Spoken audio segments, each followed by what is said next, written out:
Good morning, everybody. We're back. This is Earl Stewart Live, right here in the studio in North Palm Beach, Florida. And as you heard, if you listen to the recorded introduction, we're here to help you buy or lease a car without being taken advantage of by car dealers. We're located in South Florida, but we reach all over the globe. Never thought that would happen. We started this show over 20 years ago. And now we're talking to Australia, we're talking to Europe, we're talking to India. I mean, we're all over, and all the states, all 50 states. So we think that this is a unique show. If you just tuned in and you don't know who we are, Earl Stewart on Cars, what's that all about? Give us a couple of minutes. I think you'll really be appreciative of the fact that we do something different. I mean, there's too much television and radio and digital product competing for attention now, but so much of it is repetitive. I don't think there's another show anywhere that is as brutally honest and transparent and open about exposing an industry that has been exploiting the public for 100 years. We're talking about what's going on with auto manufacturers and auto dealers to take advantage of you, the consumer. And we tell it like it is. I mean, some of you can remember Mike Wallace back on 60 Minutes when 60 Minutes was really seriously 60 Minutes. And he would go into a business unannounced and approach the CEO or the head guy of the business and just in no uncertain terms, totally candidly talk about what that business is doing to take advantage of customers. Now we do that on Earl Stewart on Cars, and toward the end of the show, we're on from 8 a.m. to 10 a.m. this morning Eastern Standard Time, 8 to 10 Eastern Standard Time every Saturday, and we send out an undercover agent. Secret agent, we call the secret agent Agent Lightning. We can't, of course, use the agent's real name. And we go into a car dealership, mainly Florida, but we go out of state also. We've been to Michigan and Pennsylvania, and we cover Florida like a rug. I mean, we go from North Florida to South Florida. And as you know, we're in South Florida, which is, I call it the Sodom and Gomorrah of the car dealerships in the world, because the unfair, deceptive trade practices that are going on in car dealerships all over the world are at a fever pitch in South Florida. And most of our shopping reports are from Florida. So we've got a particularly interesting shopping report that we're going to be talking about at the end of this show. It'll be around half hour before the show's over, about 9:30-ish a.m. Eastern Standard Time. And we went into a car dealership that is, we're on the cusp in South Florida. In fact, the whole state of Florida is on the cusp of having severe enforcement of the law that has been on the books in Florida for over 20 years. And of course, we have the Federal Trade Commission Combat Auto Retail Scams. That's coming to fruition pretty quickly too. So we have a lot of forces coming in to reach out to the car dealers and say, hey, you treat the consumer properly, honestly, transparently, or it's going to cost you a lot of money, or you might even lose your license to retail cars. So that's why we get excited about this show. We prioritize you, the callers, and I use that term generally speaking because you can text us, you can Zoom us. We're on Zoom. We have a Zoom ID number for you. You can reach us in a variety of fashions on youtube.com/Earl on Cars, facebook.com/Earl on Cars. You can stream us live. We're in the studio here, and you can look at the team. Team being Rick Kearney, our certified diagnostic master technician, can answer anything about the mechanics or electronics. If you have a problem with your car, Rick has got the answer for you. Nancy Stewart, my co-host, she's sitting across the table from me. She is a female advocate of the first degree. She is the ultimate in liberated females. She understands and I'm speaking to the female audience now, your position and your difficulties in dealing in the free market now, especially with car dealers. And when we started the show 20 years ago, we had no female callers. Nancy Stewart, my co-host, who founded the show with me, has built that audience up to parity. We now have about a 50-50 female callers, and we value you female callers. In just about a minute, I'm going to turn the mic over to Nancy, but I want to give you some numbers. And the first number I give you is our telephone number, because Nancy Stewart monitors the phones. When your call comes in, she sees your call on her laptop, and she stops me or Rick or my son Stu Stewart, who will be coming in any minute now. We stop talking, we turn it over to Nancy, so you can get prioritized when you call in to 877-960-9960. That's 877-960-9960. And I suggest that you write the number down. I know you're not going to listen for 2 hours. Very few people would listen for 2 hours. That's a long time. And but you're in the car. You're on the way somewhere. You tune this in, or whatever you may be doing. But if you write the number down, you might think of something and say, "Hey, I'll bet you Rick Kearney could answer that. I've got this strange odor in my car. I've got this squeak, rattle, and roll in the rear end. I wonder what that is." The car dealership told me it's going to cost $2,000 to fix it. Who knows what questions you might have? So write this number down, please. 877-960-9960.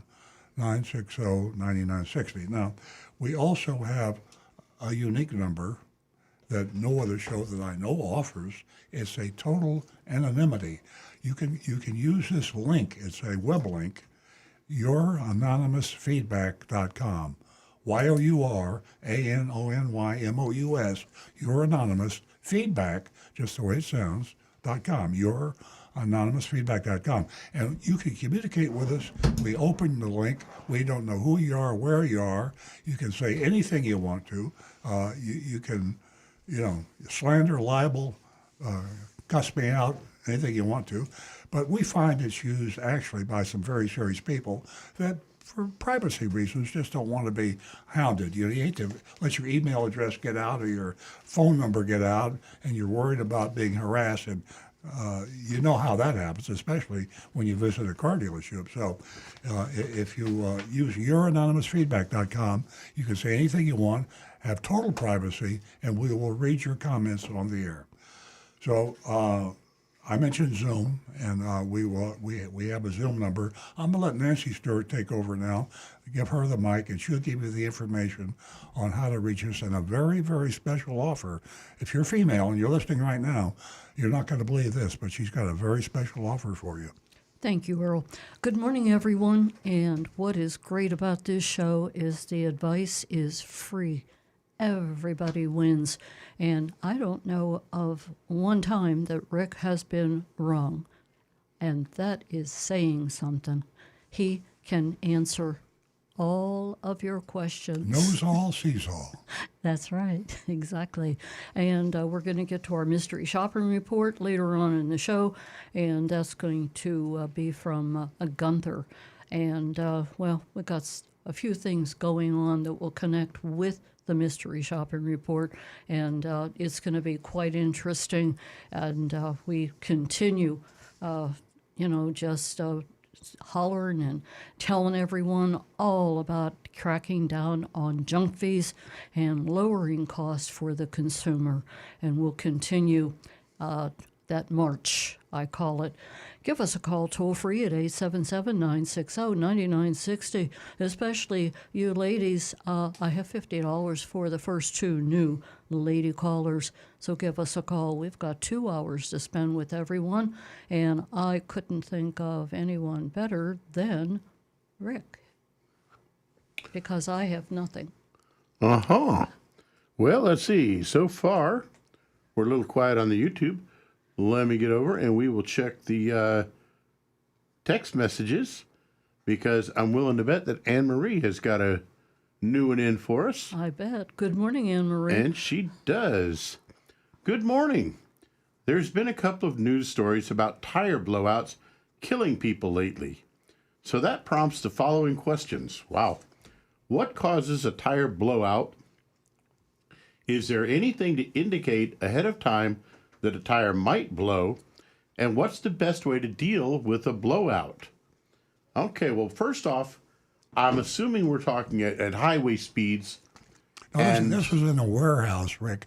These were tires that were stored, and they it was people walking around the warehouse when the tire blew up. That's what, Really? Yeah. Okay, that's I've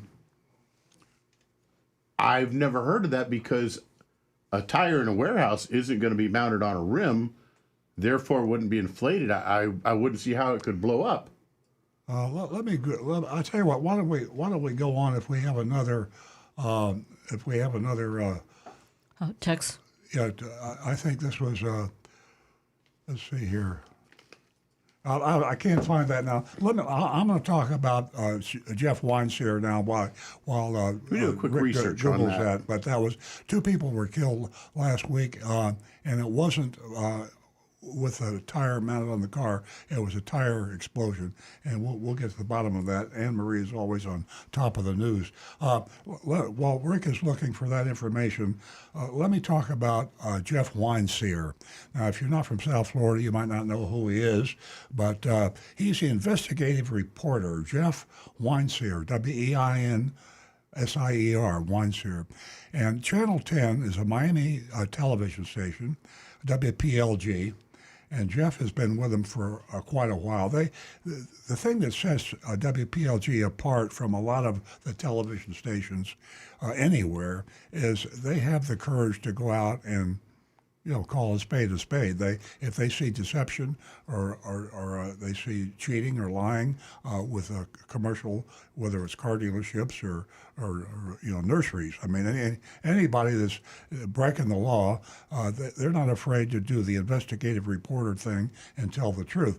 So Jeff Weinstein did that, just exactly that last week, and he started talking. He initiated the Attorney General of the state of Florida going in to the Gunther Auto Group, and that's about a dozen dealerships, a very, very large group of dealers in Florida and other states as well.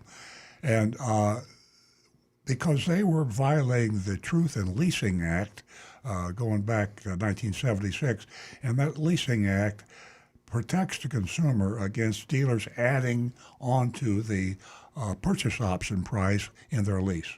Now, the law says, black and white, very simple, the purchase option price on a lease is the price that you pay. You can't add anything to that price. They can't charge you for dock fees. They can't charge you for preparing the car for delivery. They can't charge you for washing the car. And that was going on fraudulently and still is, unfortunately, I'm sure, in a lot of dealerships. But the Gunther Group was one of the first to really get caught, and Jeff Weinstein exposed that last week.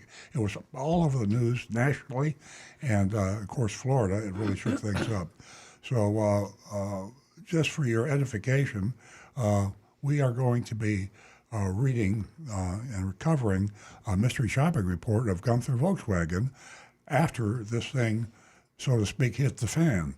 And he was exposed. It cost the Gunther Group $600,000, which is chump change for the Gunther Auto Group. That's a slap on the wrist.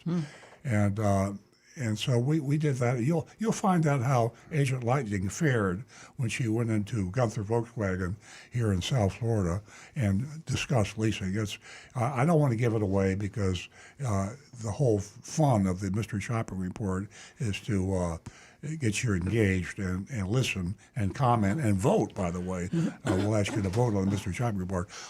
Rick has a smile on his face. I think he found the exploding tire issue. Yeah, actually, I found 2 stories. One of them was apparently it's an aircraft tire in a warehouse where Delta employees were working on it, and they haven't released a cause as to why that tire exploded. maybe a defect in the tire or something. Well, an airline tire, they're huge. So Yeah. I wouldn't want to be anywhere in the neighborhood when the airline tire exploded. That would absolutely terrify me. But as you put out, But yeah, that was it's not, automobile tires don't have any air in them when they're being stored. So right. And this was a case where apparently the wheel was removed from the aircraft, and something happened and it exploded while the plane was being worked on for other parts of the plane. yeah. And that caused this to occur.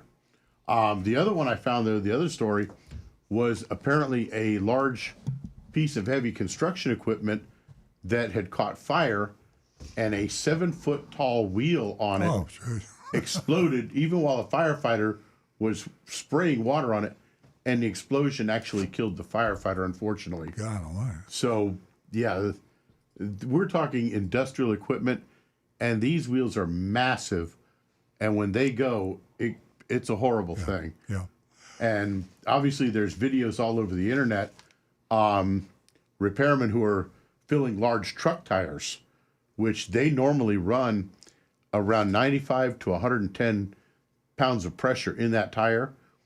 And if that tire explodes, the results from that are horrifying. Well, let me ask you a question about an automotive tire. As long as Anne Marie brought the subject up, let's say that for whatever reason I want to put some air in one of my tires, and so I pull into a gas station and I put the air thing on there and I pop an air in there, and I don't pay any attention, or maybe the gauges are off or something like that. What would happen if I just kept putting air and never stopped into that tire? Would it explode, or would It would. Now, how would that happen? I mean, would it be dangerous? Would there be? It wouldn't be like shrapnel from the wheel, but it would be shrapnel from the rubber. Which can be just as bad, because remember, there are steel belts in that wheel. Yeah.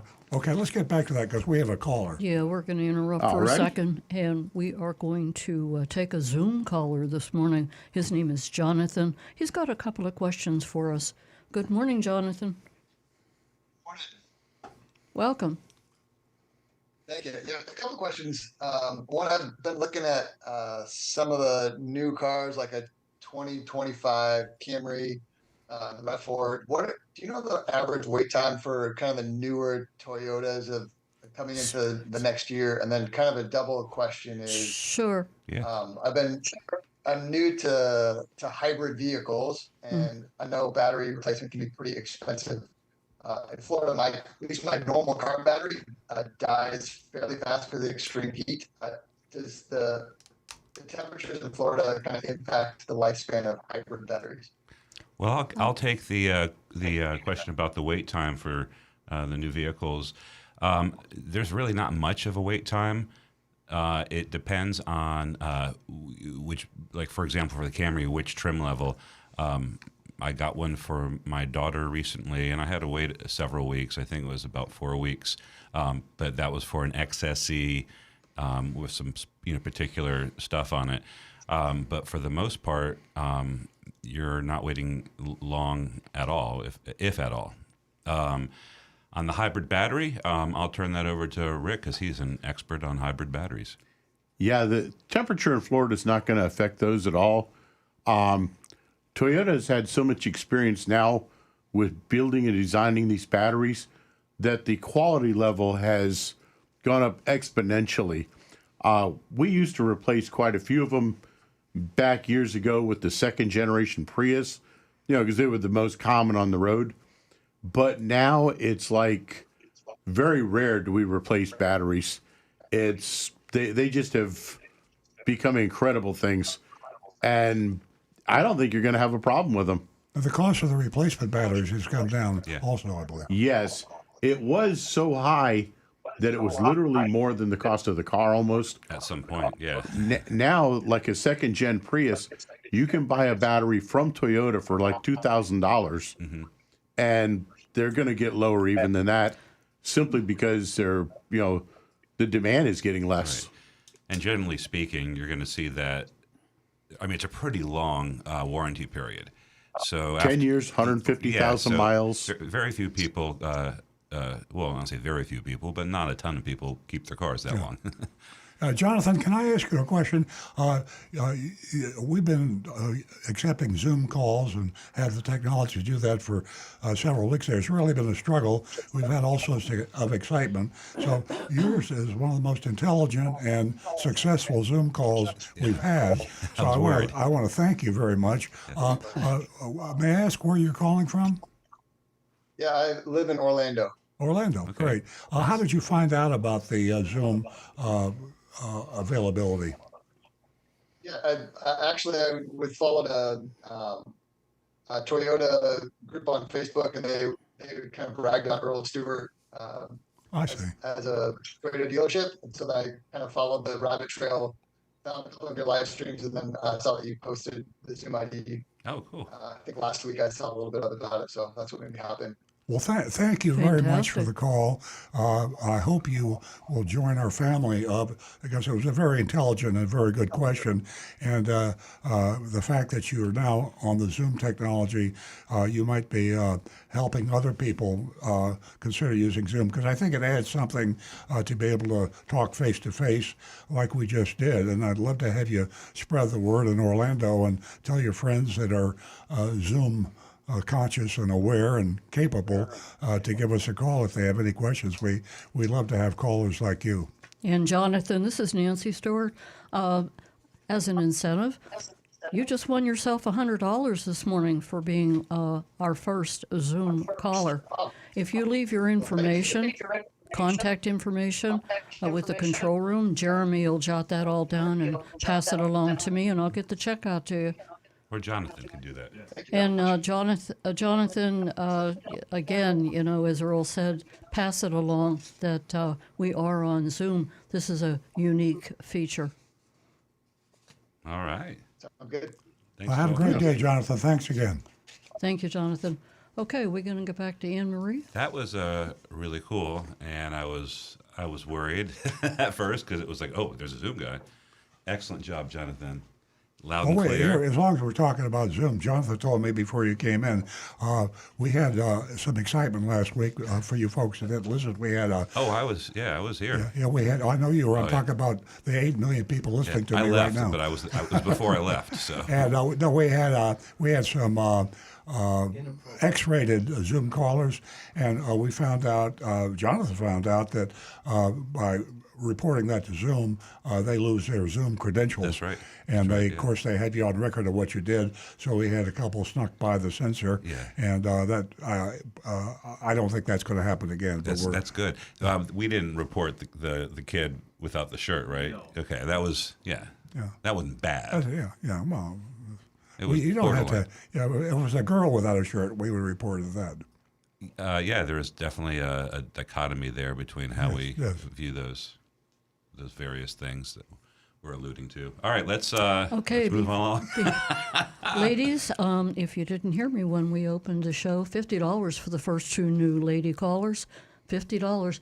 Give us a call and share an experience with us as far as leasing, purchasing, new, used, or if you just want to say hello, 877-960-9960. Are we going to finish Anne Marie's, or are we? Well, we can go a little into tire blocks if you like, or tire safety. I think the question, I left it at the fact, what happens if I try to commit suicide and continue putting air in a tire until it blows up? What's going to happen to me? Yeah, it basically, Jeez. that tire, the weakest point, which would, of course, be some point in the rubber, it would burst, and it can be deadly. As a matter of fact, mechanics are told when we're inflating tires, we have metal cages that we can actually put them in so that if that tire were to explode, we've got some safety factor around us. But normally it's on the wheel and on the car, and we're just adding air to it. So if you have a defective gauge on your inflator or whatever, and you inadvertently go over the red line, you could kill yourself blowing up a tire. There You is a literally very blow real the tire up. potential, yes. It's something that the general public needs to be aware of. Yeah. Because as a mechanic, we've done it so many times. You develop a feel for it. You know, hey, if something's going on, this is taking way too long. I'm going to ask as a question. Before the tire explodes and kills you, what warning signs, what sounds, behavior, appearance changes before it kills you? Maybe nothing. Nothing. No, You might suddenly cracks, see a squeaking. bubble appear, but odds are It'd be more like in that submersible when it just went. exactly. Ooh, But it'd go the scary. other direction. That's scary. Yeah, and it would be bad. Yeah. So Anne Marie inadvertently brought up an extremely interesting subject that none of us here, other than Rick, was aware of. I somehow I'm surprised that it doesn't happen more often because, well, maybe I guess a lot of people don't inflate their own tires. I don't know. I mean, I'll be honest with you. I thought with the modern tires that's sealed to the rim and there's no tubes, that it would just like pop off the rim. I know that would be sudden and violent, but it would it do that, or with the tire, the tread would rip Because apart. the bead seals so well to the rim Oh, really? It's effectively that it part would of burst out the sidewall. It's basically becomes Yeah. part of the wheel. Now, on the other hand, bear in mind it would take a lot of pressure to burst a tire that size. Yeah, who's going to do that? Yeah, I mean, I've actually seen cars come into the shop. I personally had a car come into the shop one day that had over 90 pounds of air in all four tires. Oh. They literally kept pumping the tires up until the tire didn't have any more side bulge. You know how when you look Yeah, at a tire, you'll see the sidewall appears to bulge a little on the bottom. Yeah. And they It thought just that ruined meant the it. tires It were bounced, low. It bounced into the shop. It literally did. They had And great it gas mileage, actually didn't they? it turned on the tire lights. The warning yeah. light was on because the pressures were too high. It was out of tolerance in a way you never see. And it did they have a license? I believe they did, but What kind of license, Nancy? for me, it terrified me. Okay, I have an interesting Either way, it wouldn't anonymous be a feedback. pleasant experience. No, I think we're all there. We have anonymous feedback here. This is a good one for you, Mr. Stewart. On incognito, www.youranonymousfeedback.com. So we still get those. Yeah. What's wrong with saying, it sounds like it's from a dealer or somebody in the business. What's wrong with saying we want to make $750 profit per car and being upfront knowing we can collect on holdback financing and fair service prices?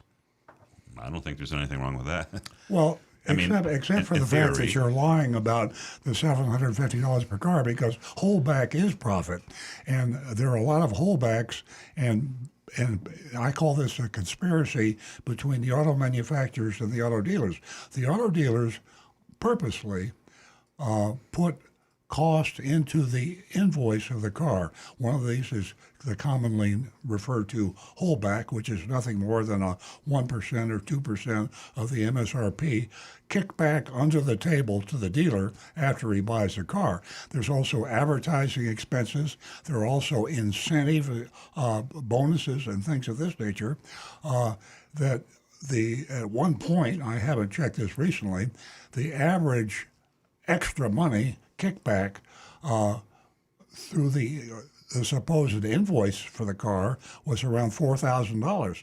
So the dealer could take the invoice, which the last time I checked, the invoice is a piece of paper that tells you what it costs you to buy a product. So when the dealer shows you his car invoice, he's telling you that he paid the manufacturer that price to buy that vehicle, and then he marked it up and sold it to you. But what he didn't tell you is he didn't pay that price. Right. There's $4,000 secret profit kickback under the table to the car dealer. And they lull you by showing you the invoice, say, hey, I only paid $18,000 for this car. I'm going to sell it to you for $18,500. And I'm only making $500 on this car.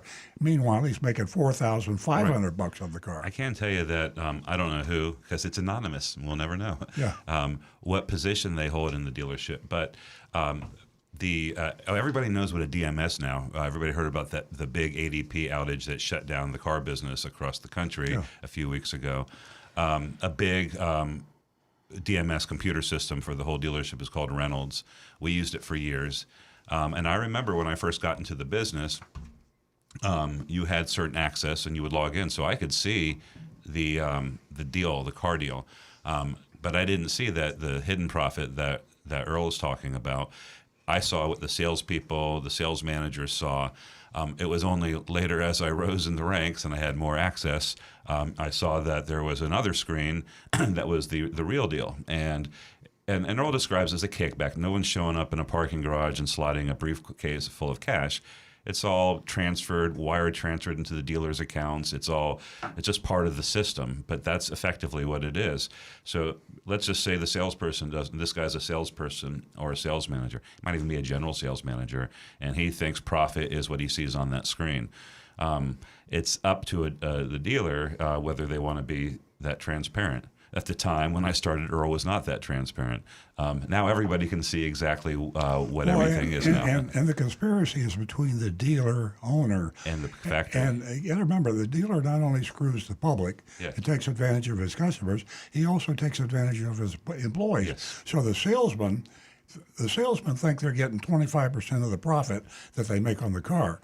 They don't know that the dealer is putting a couple $1,000s in his pocket for the kickbacks on the invoice Before anybody touches it. and the salesperson doesn't contribute that. There were a lot of lawsuits around the country. There were at one time, and maybe after listening to this show, the car salesman will be filing other lawsuits against the dealers. But if you're a car salesman and you have a pay plan that says you're entitled to 25% of the profit, which is a standard pay plan, by the way, 25% of the profit on that car, and the dealer is pocketing profit and not paying you on that, you got yourself a heck of a class action lawsuit against that dealer, because every salesman that worked for him was underpaid and misled. Probably not going to happen if you work at a publicly owned company like Auto Nation. Probably, yeah.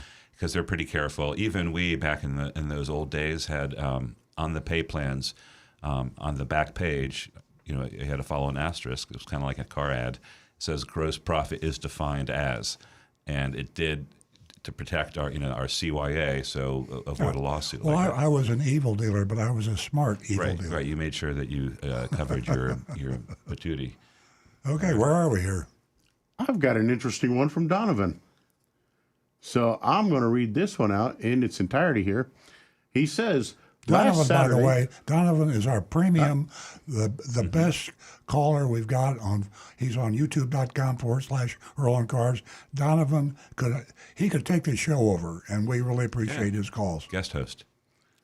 and he may have found a new calling here. When did you hear this one? As a mystery shopper. Last Saturday, I leased a Kia EV9 after about 2 months of on-off research and talking to dealers. The vehicle is awesome.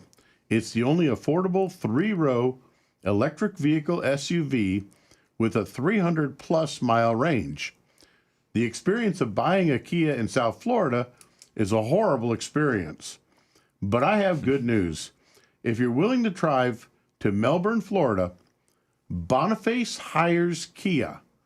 It's Boniface, Boniface, Hiers. Hiers. Kia is an honest, fair dealer.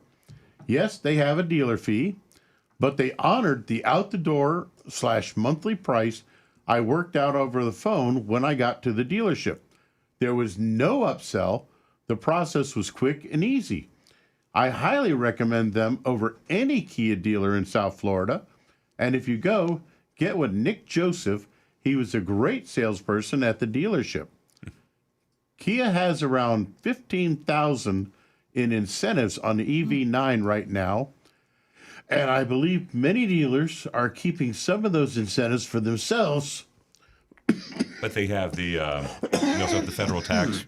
Is that probably made up part of those incentives? I would think. Usually, I mean, most manufacturers will advertise like that. Even Tesla. He says he believes they're keeping those incentives due to the insane prices that he was getting from dealers in our area. Okay. Well, you know what? Boniface Hires. We mystery shopped one of their dealerships. Agent Lightning did, and I think it was up in northern Florida or something. And I got to look it up, but I think they did a good job. It's kind of encouraging to hear that they got some stores in South Florida. If they are, we got to do our own mystery shop. We need to put them on the recommended list, but like you say, we have to mystery shop them Ourselves, yeah. ourselves. But Donovan, I really appreciate that, and you folks listening, a lot of people think this is a all negative show about bashing car dealers and bashing auto manufacturers. Believe me, we really would love to have more calls like from Donovan. If you find an honest, transparent dealer, and we know they're out there somewhere, please call in, and we will give them a boost and a recommendation and help encourage other people to follow suit. I think a better way to describe our mystery shop, the whole thing we'd be doing is a search for an honest dealer.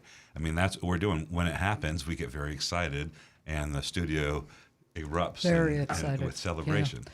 And I got to tell you, sorry to interrupt you, Stu, but when Donovan speaks, everybody listens. He's just an amazing asset for the show, and we definitely look forward to his texts every week. That's true. I was shopping on Amazon, and then he started sending us messages, and I stopped. I'm just kidding. I'm just kidding. I'm not. I have a text from Bob. He says, "Good morning. Can you please explain the process starting tomorrow?" This is for you, Dad. For reporting when an ad shows a price but sells it for more. What is the process that they have to go through? The best thing you could do would be to contact the Attorney General directly, and that's what we'll be doing on this show.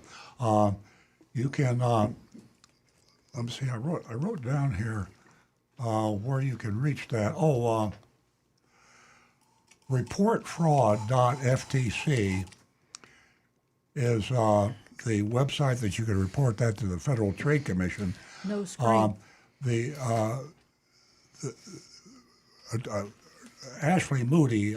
Let's get Ashley Moody's contact information. Yeah, I'm going to just it's probably going to be the Office of Attorney General for Florida, and I will get that website. Yeah.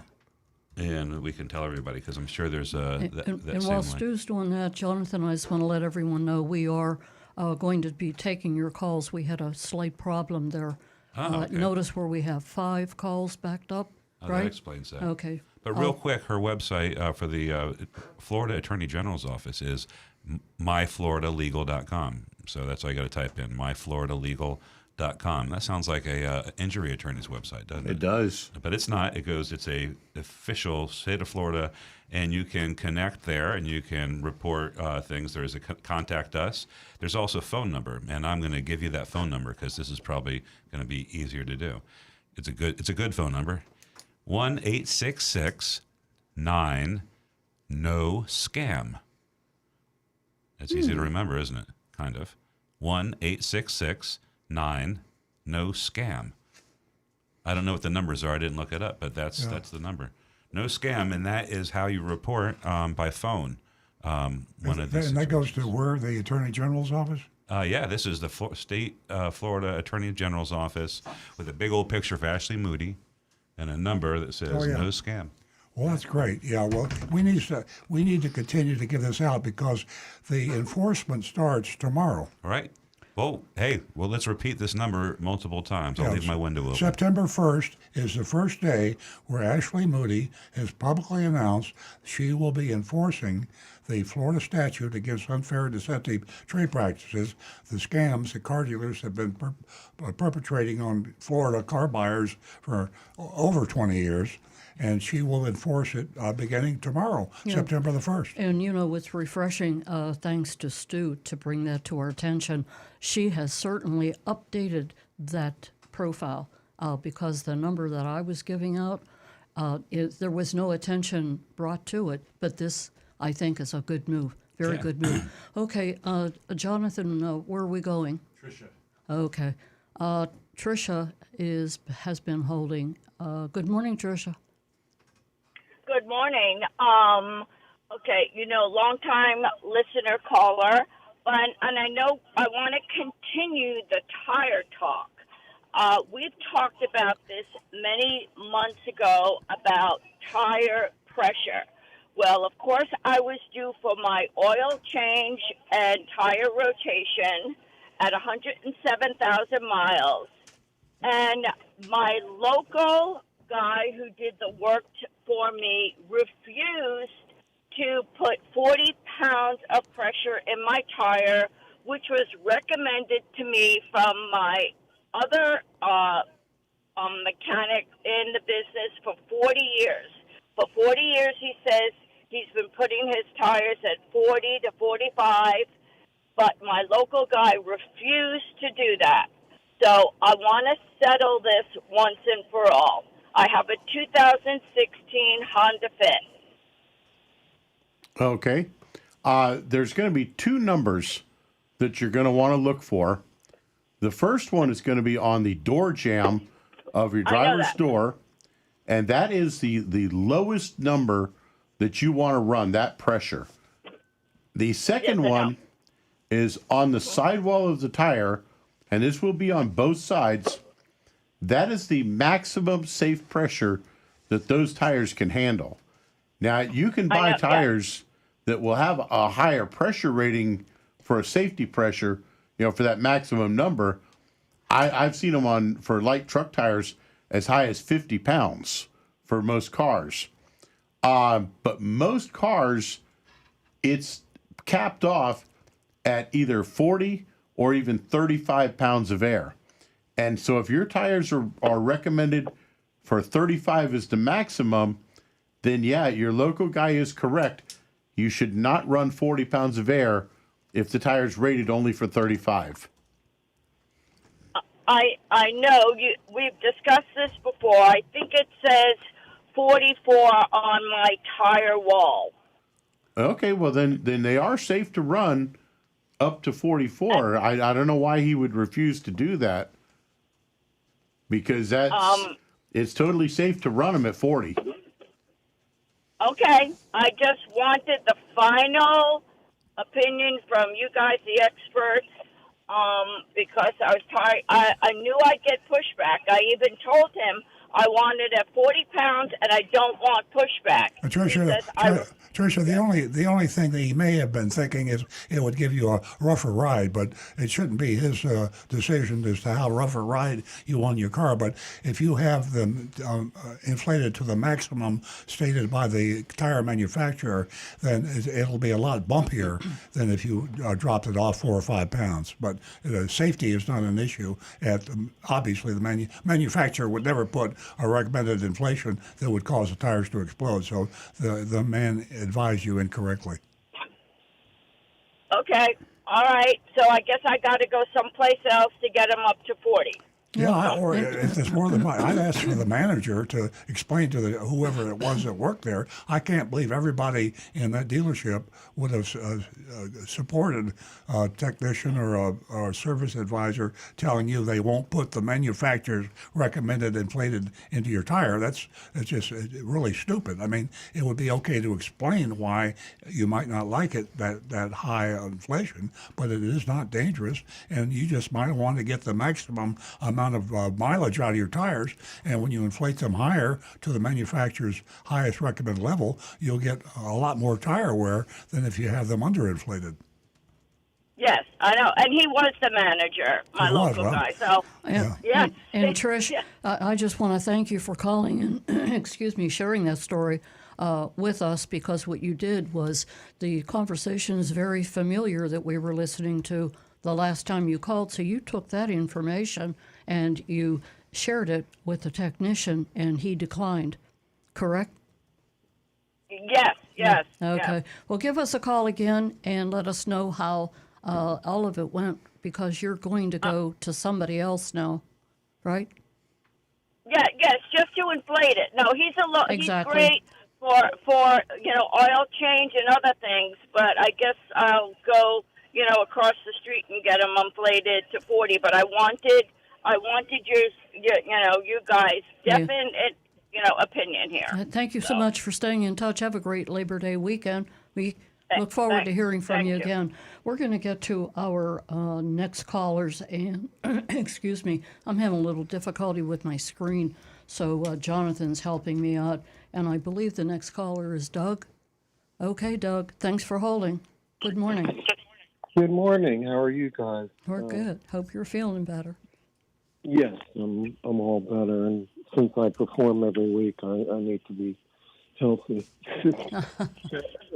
So I have a question. So when I got my car from your dealership, the tire pressure was 37 and 38 on the tires, and now it's like 35. It seems to drive a little smoother.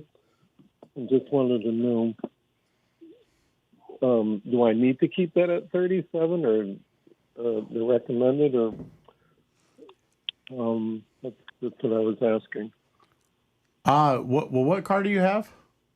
I have the Circuit GR Toyota. The Circuit. He's got the Corolla GR. Oh, the Corolla. Yeah. Okay, yeah.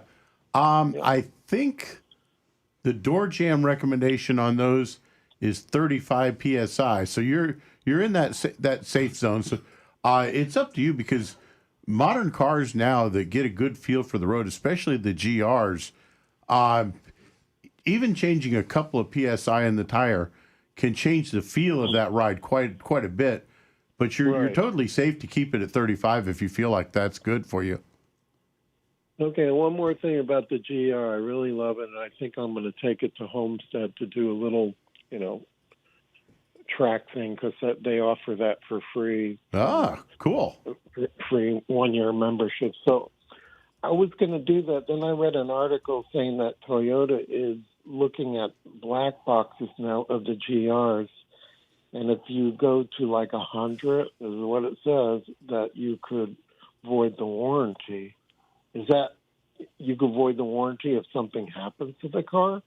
Or is that I can't go 100 in my race car on a racetrack? I'm just... If something were to break in the car, and it's obviously under warranty, and if Toyota suddenly, for some weird reason, wanted to come and investigate, and they pulled up the data from the data recorders in the car, then they might have something to say. But I don't think that would void a warranty. I would say no, because odds are they're never even going to come to investigate. You'll wind up at a dealership saying, hey, this transmission's doing something weird, and we'll pull the codes. It'll say something in there. Okay, the transmission's got a problem. Replace it. We'll swap it out. And it goes back to the transmission people. They do their repairs, and it just goes right on through. And Doug, let me jump in there and say this too. Rick's absolutely right.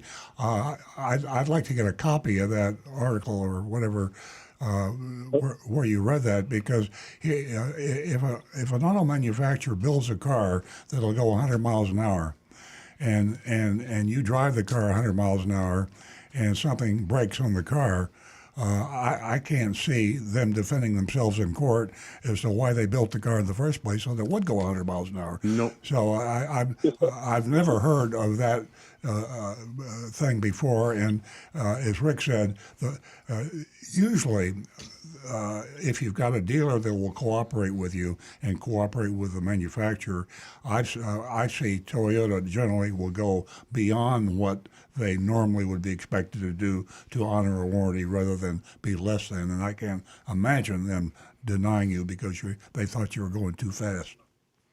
One more thing. So there's a couple of these GRs that have caught on fire. You can find them on YouTube, and pretty scary looking thing. But supposedly 2 of these were denied by Toyota, and one of them, they didn't have any aftermarket, bolt-ons or anything. They just suddenly caught on fire, and it's like, someone said to me, "You need to have a fire extinguisher in your car." I go, "Sim, I don't even go 70 miles an hour." Yeah. So anyhow, you could look that up, but Toyota has denied fixing that for these 2 people.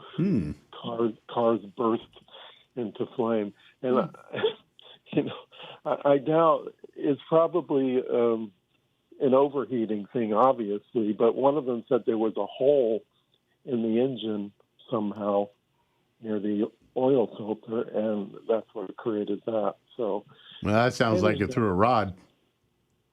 right, that's what I was going to say. Yeah. But anyhow, everything is good. Ella says meow. Yeah. Okay. Meow right back at you, Ella. Thanks very much, Doug. I Thanks, appreciate Doug. the call. Always great to hear Okay. from you. Have a great Okay, Labor take Day care. weekend. Thank you. 877-960-9960, or you can text us at 772-497-6530. And don't forget, youranonymousfeedback.com. I think we're going to go to Stu. Yeah, I got a great text here from Deck. He's a longtime listener. I'm sorry, I have to interrupt you. Bernie is holding Bernie. from Palm Beach Gardens. All right, Bernie. I'm on, I Bernie. remember you, Bernie. Hello. Hey, Bernie. Well, Hi, good Bernie. morning. Good morning. You've already alluded to this a little bit earlier in your show, but I've been reading about a new requirement identifying offering price on the side of a car. And you may have already covered this a couple of weeks ago, but if you could just go over that one more time, where there's a requirement to have an offering price written on the car now. I think are you talking about the change in terminology from MSRP to total selling TSRP? Yes. Okay. Toyota is doing that. I'm not. I've seen other websites where we're doing our mystery shop. I did not see it called that. For example, we mystery shopped this. I'm not going to give anything away, but they called it MSRP on their label. They are calling the MSRP. They're trying to do it. Earl and I have a disagreement on why they're doing it. I think it's more for transparency because they see problems coming down the road with the dealers putting things on cars. So the MSRP is as the car comes without anything put on the vehicle. The TSRP, which is the total, includes options or accessories put on by a distributor. Now, the MSRP never was intended to be the selling price Right. of the car. The MSRP was started in 1958 by Senator Maroney, Yeah. and that gives you a basis for comparison. The only value of the MSRP, hopefully, now that we're getting back to normal, you'll be able to buy your cars below MSRP. But the nice thing about MSRP is if you want to buy a Chevrolet and you see a particular model Chevrolet with an MSRP of $48,200, you could go to 5 different Chevrolet dealers and compare their prices by how it varies with respect to the $42,700 and intelligently choose the lowest price. But it was never intended to be the total selling Right. price. So I'm like, I don't see why Toyota would change it to the total selling price. I think the manufacturer suggested is more accurate. Yeah. So now it injects some confusion to the shopping process. I think eventually everybody will get used to it, but I recommend now you look on a Monroney label. It's the biggest number. Actually be careful because you might not be looking at a Monroney label. Phony Monroney. There could be phony Monroney addendums stuck there. Anyway, if you can ascertain the legitimate sticker from the factory, it's the largest number on there would be the MSRP. So I was reading. So again, I'm a little bit new to this, but they were talking about starting 1 September, the offering price has to be displayed on the car. That includes all fees, Yes. Okay. Yes. et cetera. That's on a separate. This is going along with the Office of Attorney General in Florida enforcing the existing laws on the books, and that includes when you're advertising a price, it has to include all of the fees, anything that is part of that selling price, all the junk fees, Except government fees. except for government fees. And the vehicle price on a car is considered an advertisement. So if you have the price on the car, you better include all of those things. I do know that, like Ed Morse, Del Rey Toyota, I don't know about the other Ed Morse stores, have done that a long time. It goes back to the Scion days, but they have their $995 dealer fee on on all their cars, saying that there's going to be another fee. They have other fees. They don't That's include Florida this. law, by the way. Right. Yeah. So they started to adhere to a portion of the law, a long time ago, like 20 years ago, incompletely, of course. So now the AG is saying, hey, it's time to follow the law. So yeah, you're right. We're going to start seeing this hopefully when we do our mystery shops. Yeah. So bottom line is, starting tomorrow, Yeah. if I go to a car dealership, I should see, bottom line, theoretically, I should see something that says offering price. And Yeah. That would be everything except for taxes, the government required taxes, et cetera, et cetera. Yeah, and I just want to reiterate, this is only in Florida because we got listeners all over the place. So if you're in Michigan, you're not going to see this. But tomorrow, you're probably not going to see anything down here either. I think that the response is going to be slow. I bet you the rank and file don't even know what's going on with this thing, and the dealers may or may not. I mean, there was this big call that we were on with all the dealers in the Florida Automobile Dealers Association. And they had a very stern warning. They're like, "Hey, clean up your act. September is coming, and you're going to have to print your forms, redo your advertising, do everything." Well, we're gonna have a lot of fun. It's gonna be like shooting fish in a barrel because we might even double down on our mystery shopping reports. We'll just keep on shopping, and we could be. We could turn around Dodge City overnight just by clean it up. I think that's a great idea. I think that we're starting to get a whole lot of attention, and Ashley Moody is right there. We got a lot of things to look at. We have advertisements on TV, online, and then we also have their websites going on the lot. There's going to have to be a lot of changes. So yeah, thanks for calling and asking us about that. We did find the number. It's on the Florida Attorney General's website for anybody to report tomorrow, starting tomorrow, if they don't have that stuff all squared away. So it's 1-866-9-NO-SCAM. Real easy. 1-866-9-NO-SCAM. Let's get the numbers to that. Everybody, Too, everybody Let's get out the there numbers. that's Oh, yeah. listening, I got to that get a phone number out. is to get Ashley Moody's attention. Real easy. 866-9-NO-SCAM. Oh, I can do it now. Thanks. No Scam Thank you very is. much. You're welcome. Thanks for calling. No Scam is 667-226.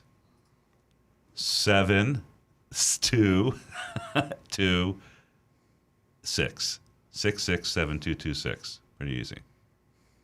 Oh, 3 sixes at the front at the beginning. Yeah, it would be 1-866. Oh yeah, 866. Yeah. 9-667-226. Okay. We are going, I believe we're going to go to Bob in Lake Park. Bob, you there? Oh, happy Labor Day weekend, everyone. Thank you. Thank you for holding. What can we do for you this morning? Well, Stu, Yeah. Yes. I'm still waiting for you to shop the swamp out in Belle Glade. Oh, wow. Yeah, I know. There's such a long list. I'm sorry. I read that the GR86, they're making something called Harang Edition. They're going to produce 860 of these vehicles. Are you going to get one at your dealership or not? Probably not. Probably not. No. Not. I thought. I mean, it's possible. I mean, I don't know where they're gonna wherever they think they're gonna sell the best. That area will get more of them, and then they'll try to be as fair as possible to the dealers in that area. If it was a hydrogen car, it's going to go to California. I know it could be the Southeast Toyota might get some. There's 78 odd dealers. So they could get one each possibly, but we won't really. One person, it's effectively no. We'll ask for one and see what happens. We could. Yeah. Oh, we'll definitely ask for one because they will hotcakes. It's a beautiful looking car, but they're only going to produce 860. So, I think it's a lot. There are more Toyota dealers in the country than there are those next gen. See, we can tell Toyota that we are the only dealer that will not exceed MSRP when we sell a car. So if Toyota has a conscience, if you're listening now, Akio, Akio Toyota. I was talk to Bob Carter. No, he's gone. I forgot. Well, Akio's the top. He's still the top dog. Yeah. He's we're the only Toyota dealer you got that'll sell that GR86 at MSRP, and the dealer that you sell it to besides us is probably going to get several $1,000s over that. Yeah. And that doesn't yeah. make you look good as Toyota. So maybe you ought to send us 4 or 5 of them. Well, the markups on those will be astronomical, I'm sure. They will be, unfortunately. As far as the GR Corolla is concerned, I understand they're going to make it in an automatic transmission also, and I was wondering Boring. if, the GR Corolla is going to be offered in both manual and automatic. Will they increase the production numbers on these vehicles in that case? Because they're not, you can't find that many of them around when they were just making them with the sticks. Do you think the production numbers will go up? I mean, that's a good question. I mean, there are definitely more potential consumers that would consider it at that Right, point. that's why they're doing it, I would think. But it's also, it's part of this whole GR, true to, this racing. The Gazoo Racing. Yeah, Well, but there's all the manufacturers, Bob, the cars they want to build a lot of are the ones that they make the most money on, and oftentimes they come up with these I got your attention cars like the GR86, and they really don't make that much money on the car. They've got new design, new parts. When you first come out with a new model, I had a couple questions for Rick. Rick, if I have one of those little punches in my car, and I run my car into a canal, and I want to punch the window, if I have limousine tint on my windows, can I still punch that window and get out of the car? Yeah, you're just going to have to hit a little extra hard, but it will break it. The advantage/disadvantage is the normal window glass is meant to break apart into pebbles, whereas like the windshield and the back screen have laminated glass that even if it breaks, it'll try to stay in place, and the tint would actually do the same thing as the front windscreen would. So you'd actually have to break it, then push it out of the way, because the tint is going to keep all the pebbles of glass glued together. Bob, not to get morbid about this, but I read an article the other day about cars going in the water. We had that horrible situation in South Florida where several people died in the car that went into a canal. And the instructions for safety, if you are unfortunate enough to be in a car that goes into a canal or a lake, is to get out of the front seat, get in the back seat, and get your head as close to the top of the car as possible. Because when the car sinks, the air bubble will be where the nose of the car will be down, the air bubble will be in the back seat. So get your seat belt off, get in the back seat, and start trying to break windows once you get there. I didn't, Well, you I gotta didn't know that. Have one of Thanks. those- you have one of those punches. Great. And then the other thing I read also is not to keep it in the glove box. I always thought you would keep that in the glove box, but they said not to put it in the glove box. How are you going to reach it? Yeah, that's right. I never thought of that. Yeah, put it in the back seat. Well, I guess. I mean, you're trying to break the front window, though. No, you don't want to break the front window because the front window will be underwater. The back of can't the break car will float for a while, and the last part of the car to go under will be the back of the car, the trunk actually, but the back window. I would. The side windows in the back. I would keep the glass. I'd have 2 of them. I have one by the back rear window How about and one on the front. tape one to each one? Yeah. Oh, Actually, I would put one in the pocket of the seat on the back of your front seats, one each, and possibly even a third attached to the console. back of the center console, so that you could grab any one of those 3. Yeah. Even if they, in case they flew around in the collision, you'd have a chance to get hold of it. Great And advice. the big advantage also with the back seat is you can lay on your back and kick with your feet, because your legs have got so much more force to be able to shatter that window out. Great question, Bob. That was really, we appreciate Yeah. that. We got some other callers here, but you might have saved some lives with this discussion. Thank you very much. Definitely. Please give us a call back again. Great information, wasn't it? Wow. Okay, we're going to go to Barry in Tampa. Good morning, Barry, and thank you for your patience. Yes, good morning. I in harmony with your theme music, I'd like to ask about the good, the bad, and the ugly of the dreaded auto start-stop engine, and how that maybe compares with the behavior of an engine in a hybrid car.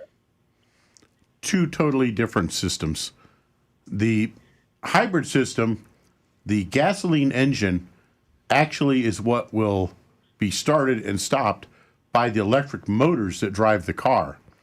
So the advantage is you have no alternator and no starter motor. But on a regular start-stop technology, you're actually using your 12-volt battery and the starter to start and stop that engine, or to start it actually. The computer just turns the engine off. And every time that it's doing that, it's just like restarting your car normally. So you're putting a big strain on the starter and on the battery many, many times a day that don't need to be there. So both of those then have a lifespan at what point they're supposed to be replaced.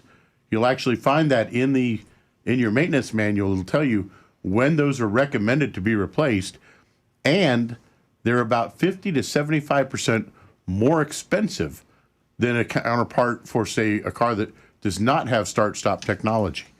So I don't like it. I think it may save a little bit of gasoline in the long run, but it's not going to make up for the cost of that battery and that starter when you have to start replacing them. And not to mention the annoyance. We've had so many people calling since they've introduced that. Nobody likes it. Yeah. Nobody likes. I mean, they could possibly come up with. I mean, the concept seems like it's a nice idea if it works smoothly and people didn't notice it. I don't think the battery issue, people even care about that. I think it's the annoyance and the strange sensation, and then the little lurches when the car kicks back. Within the first couple of years, Toyota had to put a button on the dash, easily accessible, that you could simply cancel that feature when you get in the car. But you have to do it. It's not a switch. It's a button. So when you get in the car and start it up, you have to cancel it each ride. That's a pain in the butt. Yeah. I'll tell you one thing. I found one way to. You're so far beyond this, Nancy, and Earl. You've left the earth. You're on your Tesla. You don't have to worry about internal combustion engines. But this is a way I've learned to deal with it. It times the amount of time I've been off the engine, with the implication the longer that you do this on a trip, from the time you start the car to stop it, that I try and accumulate as much time. So when I get to the light, I'm activating it and I'm seeing how long I can keep it on. It also times the light, which is interesting. And so I've gotten to a competitive thing with myself, something I'm cursed with from him. But absolutely. But now I make it a little game. You try that. Okay, can I make an announcement? Yes. I want to thank Travis Jones for letting me know that we are actually being telecast in the dealership now. Oh, wonderful. So we're spreading the word of Earl on Cars even to our own dealership. And Travis Jones was instrumental in setting up the TV monitors at Earl Stewart Toyota. This is a huge leap for us. A long time ago, we used to have just the audio playing in there. Yeah. This is nice. So thank you, Travis. Success. I really appreciate you helping us out on this. There you are. There you are. There you are. Can't see that far. You're on the screen there. That's Okay. great. Thanks, Travis. We are going to go back to the phones, and then we're going to get back with Rick and Stu. But for now, we're going to talk to Kenny, who's calling us from Pompano. Good morning, Kenny. How are you? Good morning. Good morning. Hey. How you guys doing? I've been listening for a long time. Finally got a call. So a question I want to ask about tires. My question is, I have a Continental tires on a 2013. The tires were bought December 2019. I did about 10,000 miles in those 4.5 years. But one guy told me I have to get new tires because after 5 years, you have to replace them. But they're in great shape. I drive the car almost every other day, just sometimes highway, sometimes regular. What's your opinion on having to replace all those tires? No. If somebody gave you bad information, if those tires... The tire guy. Yeah, if those of course, he wants to sell you tires. Well, you don't need them. If your tread is still above 3/32 of an inch and you don't see any visible dry rot cracks anywhere, and I mean large cracks, those little spider web looking things, don't even worry about that. And, you don't have any damage on the tires, keep going. There's no reason to replace tires just because they're 5 years old. If they were 15, I might have a different opinion on that. But I appreciate that. no, they're trying to scam you. They're trying to sell me. The other question is, when you put the shine on the car with the different, the black stuff to make it shiny, does that affect tires in any way? I recommend against it, and two reasons. Number one is that then collects all the road dirt. And that dirt just gets all over the tires, and they're just going to look nasty after a very short time.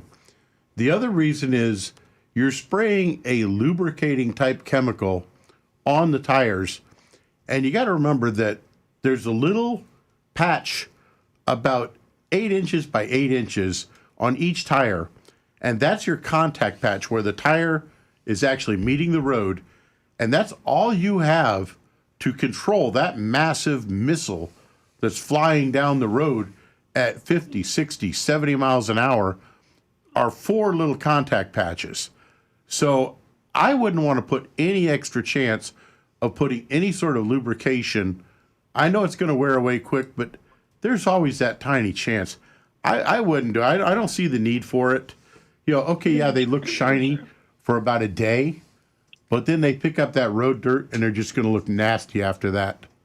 Great. One other quick question about gas. Obviously, gas prices are a lot higher than they were when I bought these cars. I have that 2013 Audi. They recommend premium. I also have a Jetta 2019. I use regular. What would happen if I start using regular in that 2000 Audi 4? You would begin to notice a slight drop in performance, because what would happen is you would start getting what's known as spark knock or ping. This is when the gas actually burns a little too quickly. Higher octane fuel will burn slower, so you don't get the pre-ignition or spark knock or ping. However, the moment the computer detects that spark knock, it's going to retard the timing, so you're going to feel a loss of performance, but the computer will do whatever it can to prevent that pinging, because it knows that can damage the engine. So it would rather make the engine less efficient and not drive quite as well to save itself and let it last longer and survive. It's not worth it. Leave it the same. I agree. Another quick question. As far as buying a car, when you do see that price of, let's say, $42,300, is that going to be negotiable to bring it down? Oh, sure. Yeah, it's everything's negotiable, and we're coming off a period now where MSRP was a good price 2 years ago. If you could buy a car for MSRP, it was a really good deal. No longer is that the case. There are very few cars today that will demand on a fair transaction MSRP. But no matter what the car dealer asks you, no matter what it says on the window, you can always negotiate a better price. If the dealer you're talking to knows that you'll walk or you'll go to a different dealer to get a better price, that will bring the price down immediately. But we won't. Great. Can I ask one more quick question about the car purchasing? If you're going to be buying a new car and you're trading in a car that you have, is it better to leave that trade on until the very end or tell them up front? I know where you're going with that.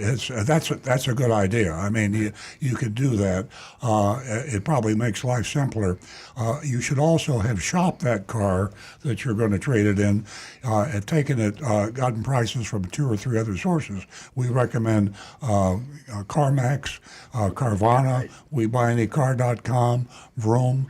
There are a number of places out there that are in business, and they make their money by buying and selling used cars. So you can also go to another dealership than the one that you plan to buy the new vehicle from, the same make. If you're going to buy a Honda, go to another Honda dealer, talk to the used car manager and say, what will you buy my car from me? I don't want to buy another Chevrolet from you. I just want to sell my car. That way you establish the market value price of the car. So as you say, you hold back that information that you are trading in a car, and then they negotiate the best price of the new car. All focus is on getting the best price of the new car. Then you spring the trade on them and say, but look, I decided I want to trade my car in.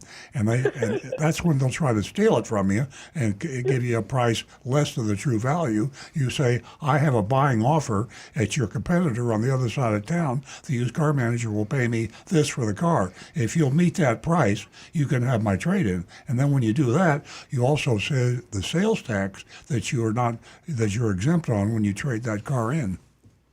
Fantastic. You guys are great. Thanks for answering all my questions. You're Have welcome. a great day. Give us a call again, John. Yeah, keeping that trade-in separate really puts you in the driver's seat. Absolutely. We are going to go to John. And where's John from? West Palm Beach. Hello, I'm at West Palm Beach. Good morning, West Palm John, Beach. and welcome. What can we do for you? Good morning. I'm going to keep it to 2 comments for you. Okay. I know you're too nice to say anything to the callers. But anyways, all right. The first one was probably the most important one. The gentleman with the little hammer for Yes. breaking out the windows. Mm-hmm. You're going to keep that hammer opposite of the engine. If your car goes in the thing, the engine sinks first. So put the little hammer opposite of the engine. It's not if you got a rear wheel. If you got a Porsche, the back end's going to sink first. So you want that little hammer up front. So keep that little hammer thing opposite of the engine. If that makes sense. No, It it's a does. smart way to think about it. I like that. That's where I keep mine. And not in your Tesla. I didn't know you had a hammer. I do. Oh, She's talking about her Avalon. Be careful. Oh, yeah, that goes in the back. Yeah. And the last thing is the gentleman with the GR with the warranty. Mm-hmm. I got a feeling that when he comes back, or if you look it up, I'm thinking that maybe it's those third-party warranty people that you buy the extra warranty. They're the ones putting it out there saying, hey, listen, if you're taking this thing 100 miles, we're not going to cover anything that breaks. You know, the manufacturer will cover it, but but maybe it's possible that what he saw and read was from one of those I don't even know the terminology. extended warranty companies. Yeah, you're right. Good point. Warranty people. Uh-huh. So, that's it. All right, I'll let someone else go. Thank you. Thank you, John. Have Thanks, a great John. weekend. Okay, we're going to go to Mara, who has been holding from West Palm. Good morning, Mara. Hello, how are you? We're well, thank you. Good. I have a question. I have a 2006 Highlander hybrid with 236,000 miles, It's like the first one. and and I love it. And last year or 2 years ago, my husband had it painted, new tires, new brakes, new everything. So it was like brand new. The only issue I have, and it rarely happens, maybe like once every other month, if I'm on I-95 going fast between 70 and 80, I'll get I'll feel a little jerk, and I'll get the message that says check hybrid system, and the car basically stops. I have to coast over to the side of the road. I stop. I turn everything off. I wait a few minutes. I turn it back on, and it's fine for the next month. Oh, And I've had my go ahead. that sounds dangerous. Sure. I know it is. I Very. don't travel I-95 much, but my mechanic thought that maybe I just needed a really good tune-up, that was messing with the indicator or something. No. And so it seemed to work for a while. But what could it be? Is it the batteries going? That's a new one on me. I've seen a lot of cars that get an intermittent problem, but never one that sounds so odd that it's only once a month. Now, how does it occur every time that you do the trip to Miami, or the extended highway driving, or is it just No, randomly? no. Randomly. Wow. Like in the last year, it's maybe happened 4 times. Okay. My first thought is, do you have anything in the back seat of the car on the floorboards near where the, like I believe it's more just to the passenger side of center?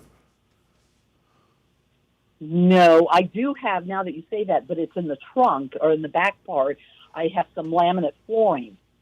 No, that wouldn't do it because on the vent control, the air vents that actually cool the battery, the air intake is underneath that rear seat, right in the center. Like you ever heard that noise just to scare me? Yeah. So Rick has got something. Earl's looked something up on ChatGPT, which scours the world's information. Yeah, and Mara, they're not. how fast are you going when this happens? Like I said, it's usually if I'm going fast, I'm in the fast lane and I'm going 70 or 80. 70 or 80. Yeah. And then it literally just, I can feel it. It'll be like a little jerk. And then I realize if I step on the gas, it's not getting any gas. So I just pull over into the lane or into the side road. And like I said, wait 5 minutes, turn everything off, put my emergency brake on, my emergency light. That's basically you're rebooting the computer. My recommendation is, first thing, the next time it occurs, get to a dealership as soon as you can and have them run a diagnostic scan to pull the codes and find out if there's any codes that are stored from when it occurs. Because what happens is on a hybrid. Let me interrupt on that point. Sure. According to the chat room I opened up here, the codes that you will get if you're not fast enough are C1241 and C1259. And that's what the codes that pop up when this thing happens on a 2006 Highlander hybrid. Okay. So if you got something to write on, you could tell the dealer to check codes C1241 and C as in Charlie 1259, and that'll give them something to work on. Yeah. And let me ask you this. When my mechanic, who I've gone to for decades and all, when he runs a diagnostic, is the diagnostic check from the dealership going to be different from his diagnostic check? Yes, because our scan tools are going to be able to go more in depth in the hybrid system. They actually connect to Toyota. Yeah, I mean, we actually communicate directly through Toyota with them, whereas the aftermarket scan tools cannot get all the information that a factory scan tool can. Okay. Yeah, because the way that system works is the electric motors are actually what drives the car. And when you're stepping on the accelerator pedal, it's telling the computer to spin those motors faster. And when it needs more electricity, that's when the gas engine runs to spin the electric motor to create more, or actually, it spins the generator at that point to create more electricity to drive the car. So the gas engine really is not anything to do with what makes the car move, except providing the electricity at that point. And if the car is suddenly losing all power like that, it's because the computer is shutting it down for some reason. And I would worry that maybe the air vents were making the battery get too hot. But if that's not the case, my first thought is immediately get to a dealership and have them pull the codes to find out what's going on. It should have that information stored in the memory in the system and give you a chance to get a good diagnosis. Okay. And it may be a moot point in that I'm going to go car shopping next month. And I'll probably get another Highlander because I love it. It's been a Yours great is car. pretty old now. Yeah, but it's been I'm not great. kidding. I think that was the first year that the Highlander came The out. 06, yes. 06. So you have the first one. That's not the first one, but among the first. Yeah. Wow. Yeah. You're driving a great vehicle, Mara. But oh, it's been wonderful. I haven't had very few problems with it. Good so choice. I didn't give it up. one last word of advice on that. Price around for them to get an idea of what that car is worth, and seriously consider, check several places on what they'll offer you to buy that car from you, because that car is still worth a lot of money right now, and a dealership is going to try to steal your trade. Yeah. They're going to do everything they can to get as little money to you for it as they can, and then they'll double that amount selling it on their lot. Go out there and get 3 prices. You're in the driver's seat, Myra. Absolutely. Good. Okay. Well, that's good to know. And I won't tell them when I go in that I'm going to trade it in, right? Absolutely not. And don't tell them that it might have an issue either. Right. Okay. Yeah. See where it all takes you. Okay. Give us a call and Thank let us know you how so it much. went. Have a great I weekend. appreciate that. Bye-bye. Okay. Hey, was a good if one. we don't have any texts or YouTube, we were going to spend some time with the investigative reporter. What do you have, guys? Just Anything? real quick. Yeah, something real quick, and then also I just want to let you know that Roadrunner Steve did say hammer time. He just texted me that. Hammer time. Hammer time, because he must be getting excited for the mystery shopping report that's coming. This is kind of an interesting thing. It's from Dak. He's got a question, but he also wanted to point out that acknowledge your forethought and your prescience. You're talking about the huge mistake that the rental car companies were doing, buying up all those electric cars. And this is not exactly super new news, but it's just a story about how the CEO of Hertz had to step down after being hit with expensive EV repairs and low resale prices following the purchase of 100,000 Teslas. And it sank, maybe not his career, but it sank his position at Hertz. But his question, Deck's question is, many thanks to Rick and Earl for so-called dropping a problem regarding the RPM dropping hesitation, cleaning throttle body and mass sensor, and disconnecting battery. It solved the problems. Many thanks, Deck. So he just wanted to thank you for cool. that. All right, that's it. We're caught up on this side of the desk. Okay. And Rick? We're actually in pretty good shape here as well, because I've got Kim Appreciates Life and Donovan have been having a great discussion back and forth about their own opinions on EVs and leasing and buying. Where Donovan just leased that new Kia, a lot of folks are asking me, hey, why'd you lease? Don't you own a Tesla? And he's got some great comments here, but he did his homework. And I got to tell you, if I was looking for somebody to be,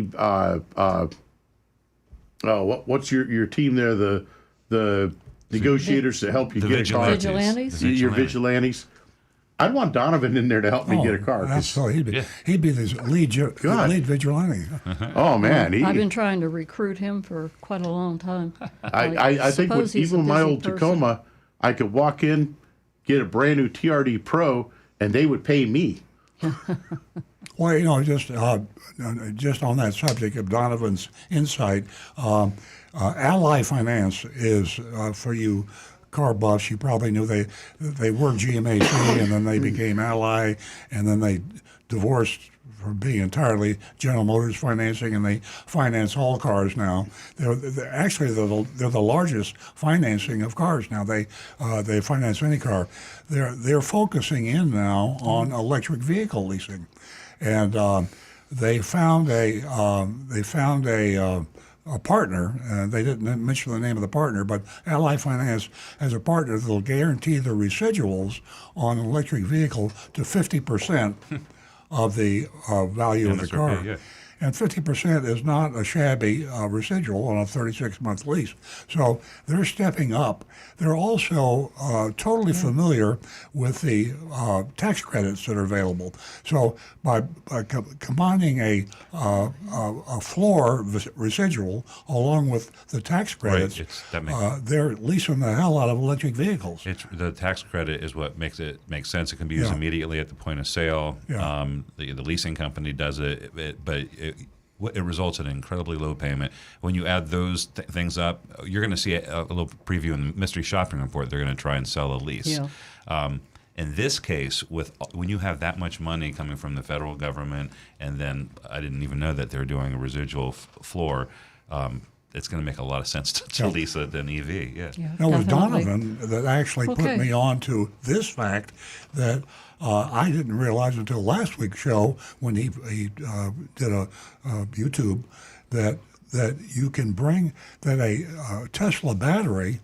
You can bring it right back to almost as good as new, and you're. I always thought the battery would just go kaput one day, Yeah, and it's because it lifespan. represents such a high percentage of the cost of the car, that all EVs would eventually be worth almost nothing because you'd have to buy a battery if you wanted it. But apparently, you can now bring back these batteries to almost full capacity. Well, as a matter, just to take one quick thing out of his conversation here, he says he's got a friend of his who just got the Ioniq 5. It's a Hyundai. It's a small SUV about the size of a RAV4. Leased it now for $259 a month. Yeah, amazing. Amazing. What? That is. I'm not much of amazing. one for leasing, but that's a heck of a price. Well, we've Yeah, always definitely. felt that if you're going to drive an EV, you should lease it. And now that you see the benefits, it's an absolute must. You buy. If you don't buy the EV, go ahead and lease it, and you'll find out you'll get a better deal. Which is counterintuitive because I'm always fearful of cars being marked up too high on leases. That's a With that good said, point. you've got to negotiate a good lease price. Yep. You just can't take the price the dealer gives you. Good point. Sorry to step on you. We got to roll. We have to leave time for the investigative reporter. We have to get to the mystery shop in Coconut Creek. That's Gunther. Nobody wants to miss that. And we really want to talk about cracking down on junk fees to lower costs for you, the consumer. Where do we go? Okay. Roll the investigator? Okay. Yeah. Jeff Well, if you Weinstein. pay dealer fees you shouldn't have when buying out your leased vehicle, and you may now be entitled to money back. All following a Local 10 News investigation. Investigator Jeff Wines here first exposed this story in 2022, and he is back on the case with what's happened. Our reports back in 2022 focused on dealerships that were charging you undisclosed fees when you bought out your vehicle lease. Those stories got the attention of the state attorney general's office, and now you may be eligible for money back. But I also know that an agreement is an agreement. It was back in 2022 during COVID when dealers had few cars to sell and consumers were buying out their vehicle leases in record numbers. You thought, here's the residual, here are the taxes, that's all I'm going to have to pay. That was your assumption. That's it. He was wrong. In story after story, consumers told us they were hit with fee after fee, not disclosed in their original lease contract. Dealer prep fees, filing fees, pre-delivery service fees, dock fees. The state attorney general's office launched an official investigation. Lexus of Clearwater and Gunther Motor Company have now settled with the state attorney general's office. Lexus of Clearwater agreeing to pay a total of $73,000 in fines. Gunther settling for $600,000. They were being investigated for charging fees not disclosed in the original lease agreement, telling customers cars needed to be inspected, repaired, and certified at an additional cost, charging a higher purchase price than the buyout price disclosed in the original lease. Gunther must now refrain from imposing any fees not disclosed in the original lease during the lease buyout process. Gunther reached an agreement without admitting wrongdoing. In a statement to Local 10 News, Gunther's attorney said, quote, Gunther Motors is glad to have collaborated with our state regulators and its customers to work through these issues. A resolution was reached that ensures all necessary parties were taken care of, and the matter is now resolved. Insiders say the AG's office rarely takes cases against dealers this far. In fact, in June, the Florida Automobile Dealers Association sent this letter to its members, warning them that the Attorney General's office will take enforcement action against dealers in connection with advertising. Quote, for 20 years, the OAG has taken a predominantly hands-off approach with respect to advertising. That is about to change. The law clearly states advertised prices must include all fees and charges. If you bought out your lease from a Gunther dealership from November 2018 until now, you should be getting a form in the mail from the State Attorney General's office that you need to fill out to see if you're eligible for any money back. If you haven't gotten that, we will have a link to that form on our website at local10.com. In the control room, Jeff Wines here, Local 10 News. Well, I invited Jeff once here to call the show, and I think he's taking a long Labor Day weekend. But I feel sure we'll hear more from Jeff once here. He ought to get a Medal of Honor for what he's done to go out there and go after these dealers in South Florida. This is a copy of the settlement agreement that you saw on the TV screen. I have this copy here, and you can see how many dealerships Gunther has. $600,000 is a slap on the wrist. These dealerships cumulatively probably make $6 billion every month, and he got tapped for $600,000, just chump change. But it got his attention. It embarrassed him. Here he is on television, and here he is on Earl Stewart on Cars. And we have mystery shop Gunther. We went out a few days ago, and we have our mystery shopping report, which I'll cover in just a second on Gunther.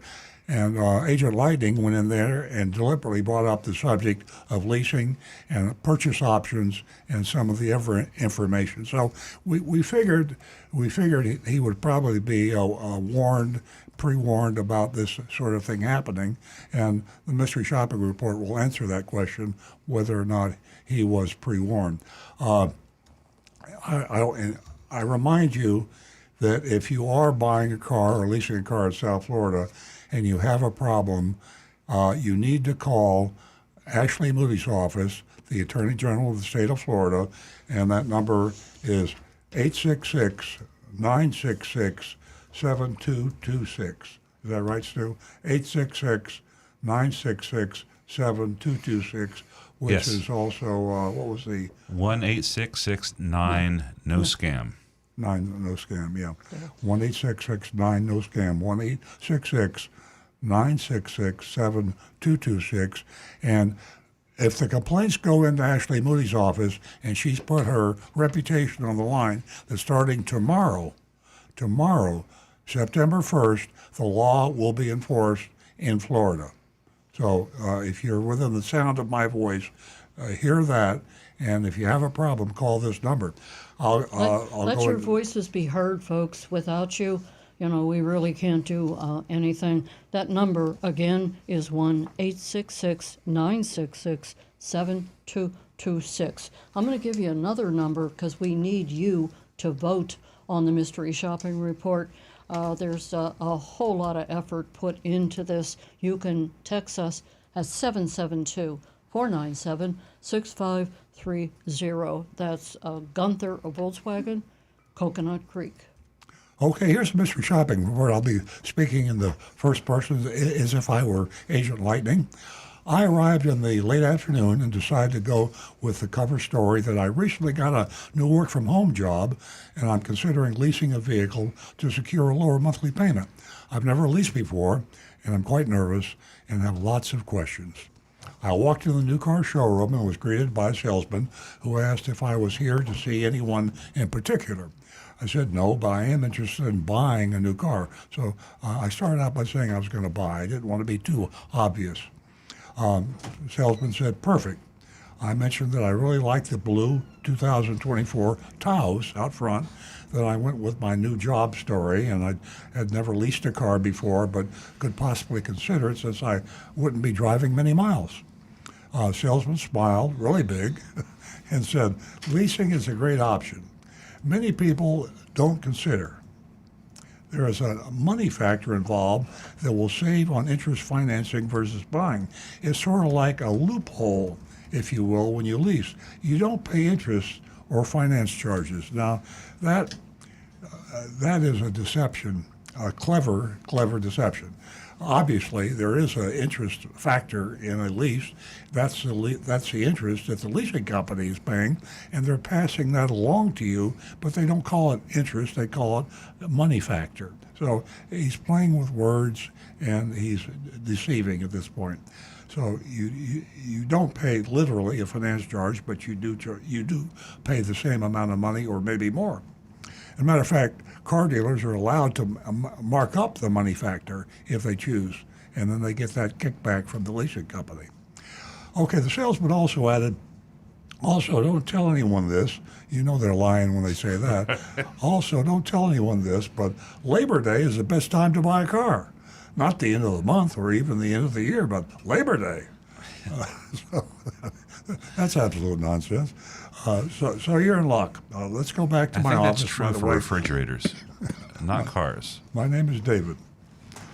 He asked for my license and said he'd been in sales for 10 years. He mentioned that 85% of people, along with himself, lease instead of buying to save $1,000 on interest and fees. Now, I mean, that's not even a clever lie. Maybe in Coconut Creek exclusively. 85%. This salesman tells Agent Lightning that 85% of people, including himself, lease instead of buying to save thousands of dollars on interest. I mean, that's just a stupid lie. Right. It doesn't mean 85% of humans. Not even 85% of leasers lease. You'll also, he goes on to say, you'll also get a 5-year phone app, 3 years of maintenance and roadside assistance, and a 4-year, 50,000-mile bumper-to-bumper premium warranty. So that's just their standard factory warranty, I believe. Yeah, push on the warranty. That's nice. He then suggested getting the keys so we could take it for a spin. I followed him off, and we went. Off we went.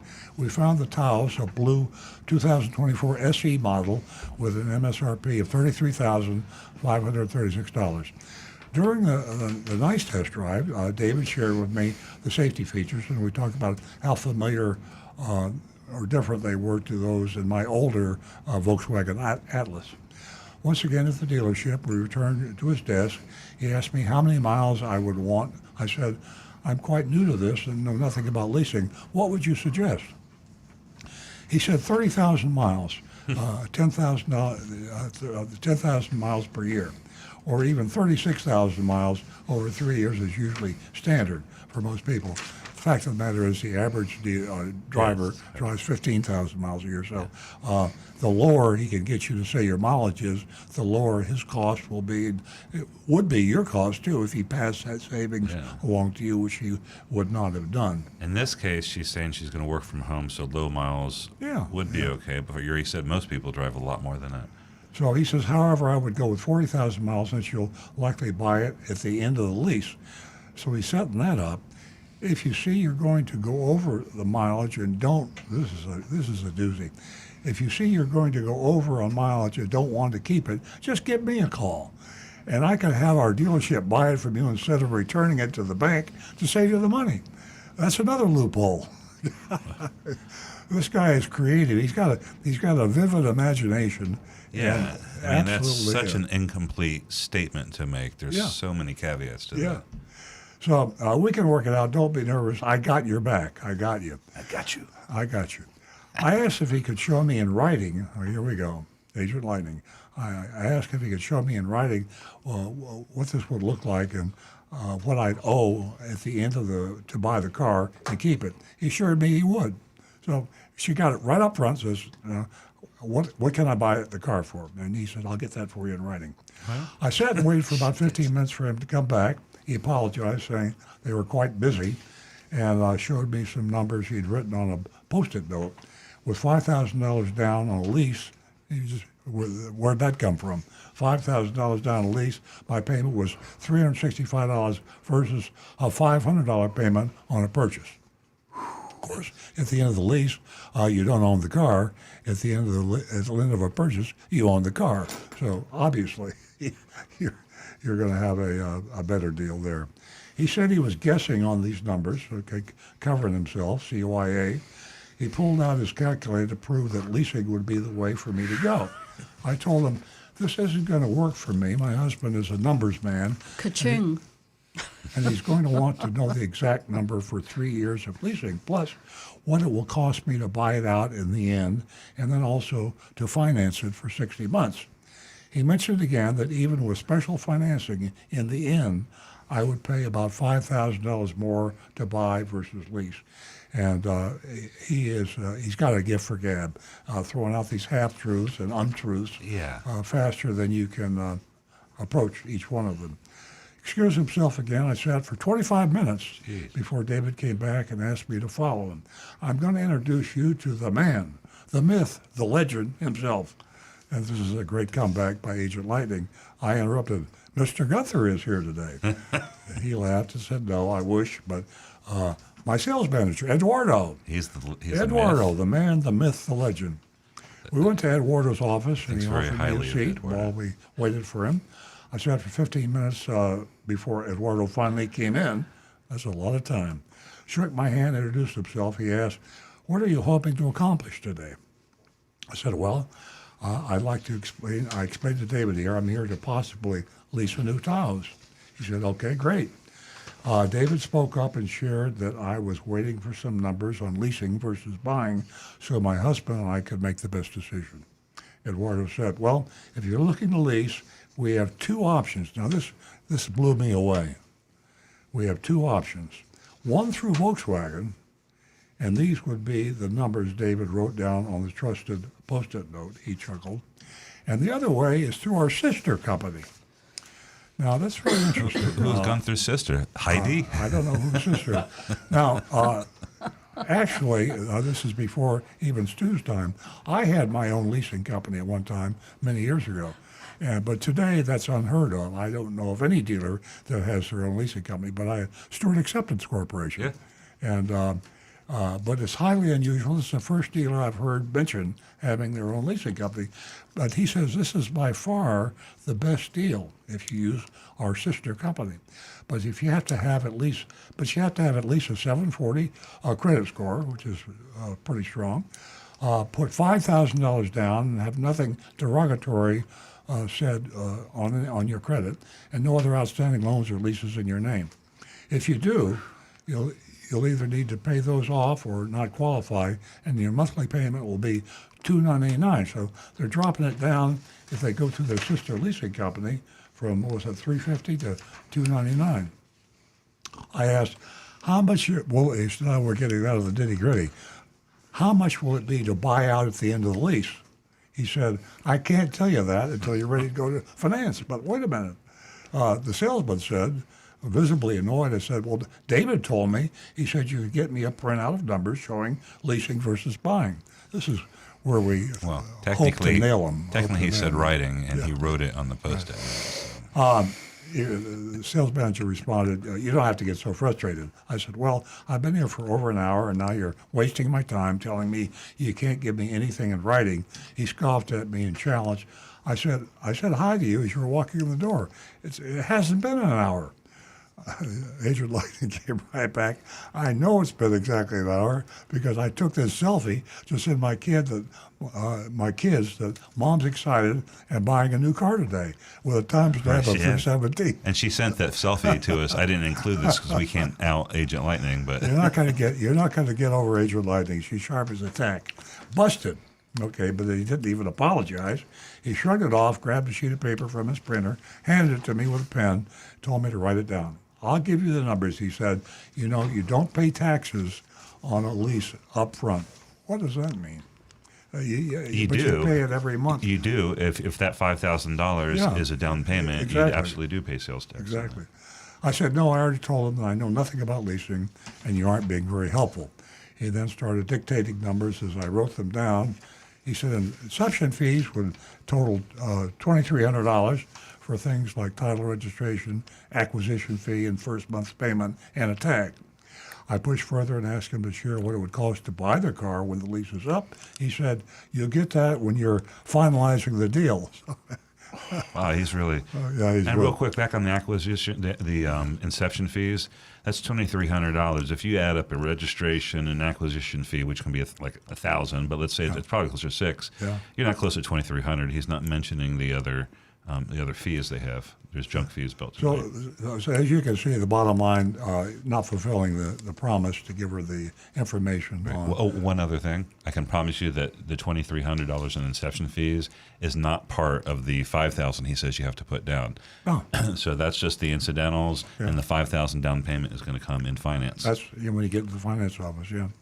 I said, I just can't believe there's no way for you to show me exactly what I'm going to be paying. He replied, no, not until you're ready to buy.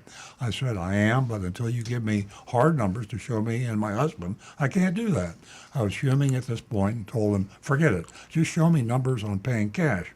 He said, tell me when you're ready to write it down. Just let me know. So rude. I wrote down as he spoke. Okay, here we go. $33,536 MSRP.